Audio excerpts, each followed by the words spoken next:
Hello friends, నమస్తే. నేను మీ Soujanya. Welcome back to Souji kitchen 5120. ఈరోజు మనం చేసుకోబోయే వంట ఏంటంటే పన్నీర్ పకోడీ.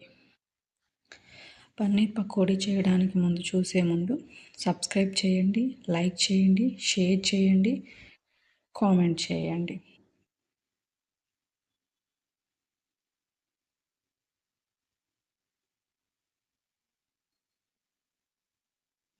పన్నీర్ పకోడీ చేయడానికి ముందుగా నేను 200 గ్రామ్స్ పన్నీర్ తీసుకున్నాను. కట్ చేసి ముక్కలు, కొంచెం సాల్టు, హాఫ్ టీ స్పూన్ కారం, హాఫ్ టీ స్పూన్ జీలకర్ర పొడి, హాఫ్ టీ స్పూన్ ధనియాల పొడి,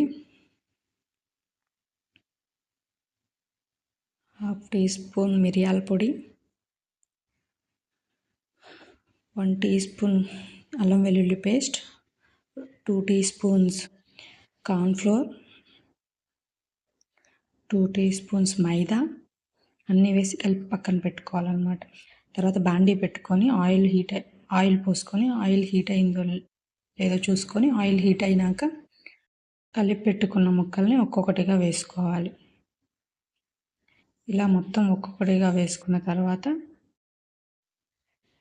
ఇలా చేసి పెడితే పిల్లలు కూడా స్కూల్ నుంచి వచ్చాక ఎంతో ఇష్టంగా తింటారు.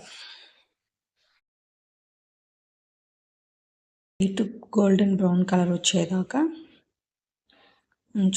వేయించుకోవాలి. ఇలా లైట్ గోల్డెన్ బ్రౌన్ వచ్చిన తర్వాత తీసి ప్లేట్లోకి వేసుకోవాలి.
ఈ రెసిపీ మీకు కనుక నచ్చినట్లయితే మీరు కూడా ఇంట్లో ట్రై చేసి టేస్ట్ చేసి కామెంట్ చేయండి టేస్ట్ ఎలా ఉందో.